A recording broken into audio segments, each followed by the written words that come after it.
Chers collègues, il y a des observations sur l'amendement numéro 44 milliards de francs CFP. C'est le montant que devrait atteindre la baisse des recettes fiscales de la Nouvelle-Calédonie pour 2025. C'est plus de 20% en moins par rapport à 2023. Pour éviter la cessation de paiement de certaines de ces missions, les élus du Congrès étaient réunis cet après-midi pour voter des mesures fiscales.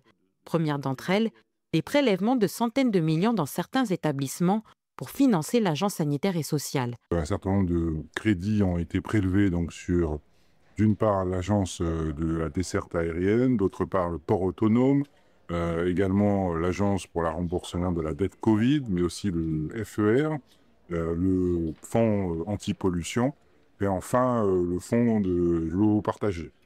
Tous ces fonds et tous ces établissements ont permis d'alimenter à hauteur de 1 milliard, un peu plus d'1,2 milliard le budget de l'agence sanitaire et sociale. Cette opération a été faite en tenant compte de la situation de chaque établissement, et en particulier en tenant compte du fonds de roulement dont disposait chacune de ces structures, que ce soit les établissements ou les fonds, de manière à ne pas pénaliser malgré tout leur activité, tout en soutenant celle de l'agence sanitaire et sociale.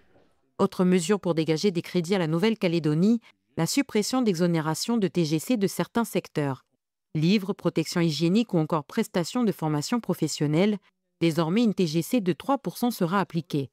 Le contexte budgétaire actuel oblige le pays à mener des réformes pour financer ces dépenses obligatoires. Toutes les autres dépenses sociales au sens large, tous nos régimes sociaux au sens large font l'objet aujourd'hui de travaux pour essayer effectivement de maîtriser leur progression de dépenses et surtout aller chercher le financement nécessaire pour équilibrer tous ces comptes sociaux. C'est l'objet d'un séminaire qui a été mis en place déjà depuis le début de l'année au Congrès de la Nouvelle-Calédonie et qui se poursuit aujourd'hui, et ça fait l'objet aussi des discussions avec l'État, puisque ce sont des éléments que l'État souhaite, sur lesquels l'État souhaite que nous travaillions pour avancer sur le financement, le versement du prêt garanti par l'État. Mercredi, les élus se réuniront de nouveau pour examiner des mesures de sauvegarde économique et de reconstruction. Madame, bonjour. Un petit test diabète, tension. Oui. Venez, madame. Depuis 8 heures ce matin, le Centre communal d'action sociale de Koumak invite la population à tester son taux de glycémie grâce à l'Association des diabétiques de Nouvelle-Calédonie. Ils sont nombreux, comme Marianne, à profiter de cette journée de prévention. Pour moi, c'est important, puis je profite de l'occasion. Faire un petit dépistage. J'ai fait la petite piqûre au doigt pour le diabète et j'ai fait prendre ma tension artérielle aussi. Le président de l'ADNC, de l'Association des diabétiques de Nouvelle-Calédonie, Jean-Philippe Leroux, a fait le déplacement depuis Nouméa. Venir à la rencontre de la population du Nord est important pour lui. Bon, vu à la situation actuelle, le manque de médecins, les dispensaires qui ferment, il faut bien leur faire de la prévention, venir les voir, justement, détecter les personnes parce que, comme on sait que le diabète est une maladie silencieuse, donc on ne se rend pas compte de si on l'a ou on l'a pas. En plus du test du diabète, l'association a aussi proposé la prise de tension et un dépistage des accidents vasculaires cérébraux, les AVC. La plupart des personnes ce matin ont souhaité passer les 3 contrôles. C'est le cas de Jean-François. Là, je pense que c'est important. On a tous des petites faiblesses qu'on a accumulées depuis des années. Puis aujourd'hui, il faut quand même se contrôler. J'ai fait des tests sanguins, mais c'est bien quand même. Il y a eu la fête des pères, donc pas d'abus, mais mieux de temps en temps en sécurité, quoi. Mais beaucoup de tension, monsieur. Hein? Beaucoup de tension. Oui, depuis ce matin, je cours après. Là, vous êtes à 18, 13 tension. C'est élevé. Parmi les participants, plusieurs sont assujettis à des risques forts de diabète ou d'AVC.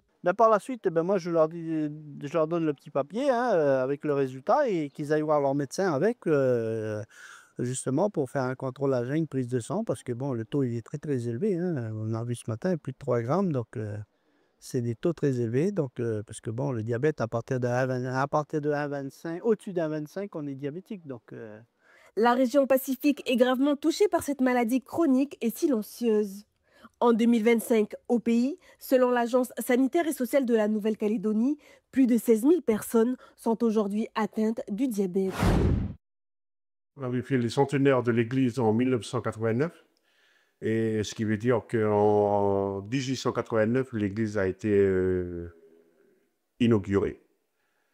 En 1889, donc j'imagine que c'est dans les 1880-1882 qu'ils ont commencé à faire la construction. Ils ont fait aussi le presbytère et en même temps le dortoir des filles, le dortoir des garçons. Voilà, donc toute une histoire qui avait commencé juste après la construction du puits. Une histoire qui a moins de 150 ans, mais qui témoigne d'un niveau d'autonomie si élevé que cette époque paraît de nos jours préhistorique. Il prend le manioc et on rentre ici, et on tourne en manivelle, et ça sera broyé dedans ici, et ça sort par là, en farine. Et donc nous aujourd'hui on a plein de manioc, mais on ne connaît pas faire la farine. On est obligé d'acheter de la farine au magasin qui provient des pays d'ailleurs. Aujourd'hui, les recoins du presbytère regorgent d'objets et d'outils qui ont servi à façonner la quasi-totalité des matériaux de construction de l'église et de ses annexes. Les poutres et la charpente ont été réalisés à partir du bois de l'arbre appelé ici à Némoné le cad, ce qui est quelque peu surprenant. Quand j'ai su que c'est du cad, j'ai un petit peu rigolé parce que le cad, c'est le bois le plus fragile. Mais on m'a dit que le cad, après, c'est les plus légers. Ils ont laissé à la mer pendant X temps. Après, ils ont emmené ici pour faire le travail. Je vois par exemple mon grand-père tenir ça et puis percer le bois. Donc, si c'est un bois, c'est un gaillard, donc du coup, il aura du mal. Mais voilà, c'est le bois, le cad. Le cad, il est plus doux. Donc, avec ça, c'est sûr que ça peut faire l'affaire. Suite au tremblement de terre de 2017 et l'apparition de fissures, l'église classée patrimoine historique reste fermée au public.